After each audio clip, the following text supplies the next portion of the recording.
दोस्तों, आज की कहानी है छोटी बहू तुम जानबूझकर सब्जी में ज्यादा मिर्ची क्यों डालती हो। दोस्तों, कहानी शुरू करने से पहले अगर आपने हमारे चैनल को सब्सक्राइब नहीं किया है तो सब्सक्राइब कर लीजिए ताकि आपके पास पहुंचे हर नया वीडियो। आज 4 महीने बाद रश्मि ने भरपेट खाना खाया। अपने हाथ के बने हुए खाने से बहुत दिनों बाद तृप्ति मिली। चेहरे पर खुशी के भाव देख राघव ने कहा, मुझे माफ कर दो, मैंने फैसला लेने में देर कर दी।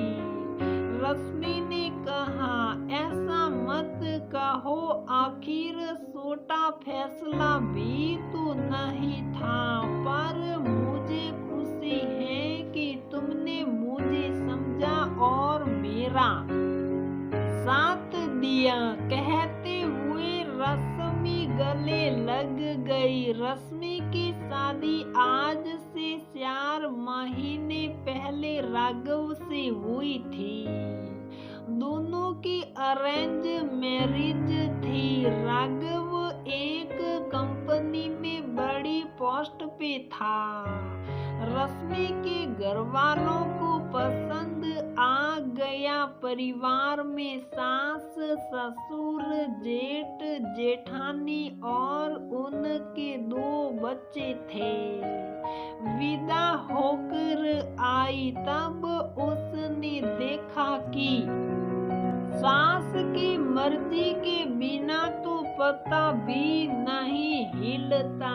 दोपहर में जब खाना खाया तो पहले कोर में ही मुंह में जलन हो गई और आंखों में से आंसू निकल गए। उसके घर में बहुत कम मिर्च खाते थे।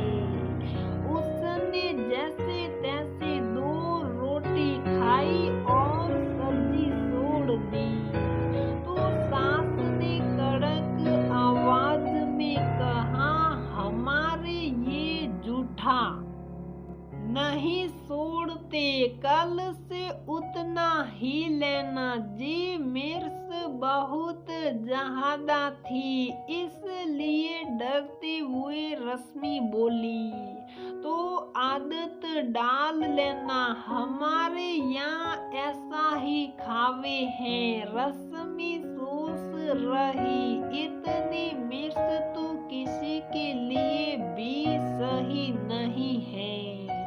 रात को उसने राघव से कहा कि उसका तो पेट भी नहीं भर पाया।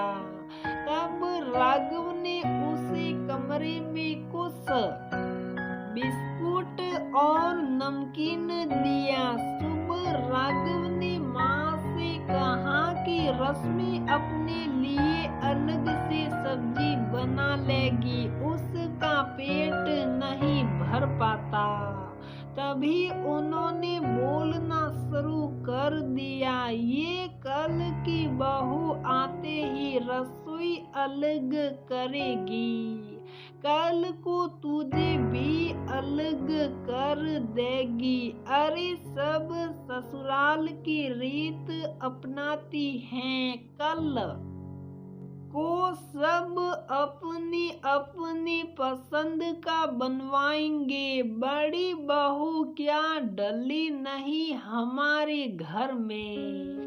ये पढ़ी लिखी लड़कियां घर को अलग करवा देती हैं। तब रश्मि बोली, रहने दो, मेरे कारण माजी को गुस्सा मत दिलाओ। पर राघव को अच्छा नहीं लगता। अब वो और ज्यादा सामान लेकर कमरे में रख देता। एक दिन ससुर उसने बोला भी कि बना लेने दो उसे अपनी पसंद का। धीरे धीरे आदत पड़ जाएगी। तो सास बोली, तुम घर के मामले में मत बोलो, फिर सब काम में अपनी अपनी सलाएगी। एक दिन जेठानी के बच्चे कमरे में आए। सब सामान देख कर दादी को बता दिया। फिर उन्होंने चिल्लाना शुरू कर दिया, बेटे को जोरू का गुलाम बना दिया है। ऐसे कितनी भूख लगती है, इसे हम क्या भूखा मार रहे हैं। अब राघव को भी गुस्सा आ गया। उसने कहा, माँ अब हम साथ नहीं रह सकते। मैं अपनी पत्नी को भरपेट खाना भी नहीं खिला सकता, तो मुझे शादी ही नहीं करनी चाहिए थी। सास ने कहा, मुझे तो पता ही था कि ये अलग करवा कर रहेगी। राघव ने जल्दी ही किराए का घर ले लिया। सास को बेटे से दूर होने का अफसोस नहीं था, इस बात का गुस्सा था कि बहू ने बेटे को अलग कर दिया। आज रश्मि ने पूरा घर जमा कर खाना बनाया और दोनों ने साथ में भरपेट खाया। ये कहानी नहीं, सच्चाई है। कई बार छोटी सी बात इतना बड़ा मुद्दा बन जाती है, सिर्फ जिद के कारण। कुछ माँ को सास बनते ही पता नहीं क्यों ऐसा लगता है कि बहू उनका साम्राज्य छीन लेगी, जिस कारण कई बार परिवार बिखर जाते हैं और दोष बहुओं पर लग जाते हैं। ये आते ही अलग हो गई। छोटी जिद पे अड़ना सही है क्या? जब बहू को घर की लक्ष्मी बनाकर लाते हो तो उनकी इच्छाओं का भी मान रखा जाना चाहिए। तो दोस्तों, हमारी ये कहानी यहीं पर समाप्त होती है। अगर आपको हमारी ये कहानी पसंद आती है तो प्लीज वीडियो को लाइक करें, शेयर करें और हमारे चैनल को सब्सक्राइब जरूर करें।